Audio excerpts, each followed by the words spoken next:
Hi friends, ఫంక్షన్స్లో పెట్టే విధంగా బెండకాయ ఫ్రైని పల్లీలతో ఏ విధంగా చేయాలో ఇప్పుడు చూద్దాం. దానికోసం ముందుగా 1/2 కేజీ వరకు బెండకాయ తీసుకొని కడిగి తూర్చి పక్కకు పెట్టుకోవాలి. వాటిని సన్నగా కట్ చేయాలి.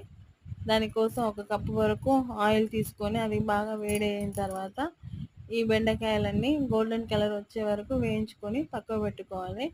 ఇప్పుడు దాంట్లోనే 1 కప్పు వరకు పల్లీలు తీసుకొని కొద్దిగా ఒక 5 మినిట్స్ అలా కొద్దిగా వేయించుకొని అవి కూడా అందులో కలిపేసుకోవాలి.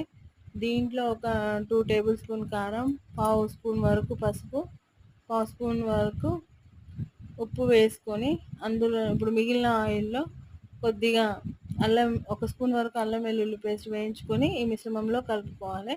కరివేపాకు కూడా దీంట్లోనే ఆ మిగిలిన ఆయిల్లోనే కొంచెం చిటపటలాడించి ఇందులో కలుపుకుంటే ఎంతో టేస్టీ అయిన బెండకాయ ఫ్రై రెడీ అవుతుంది. ఇది 1 మంత్ వరకు నిల్వ ఉంటుంది. పల్లీలు వేయడం వల్ల టేస్ట్ బాగా బాగుంటుంది. వెయిట్ లాస్ కూడా ఉపయోగపడుతుంది. Thank you for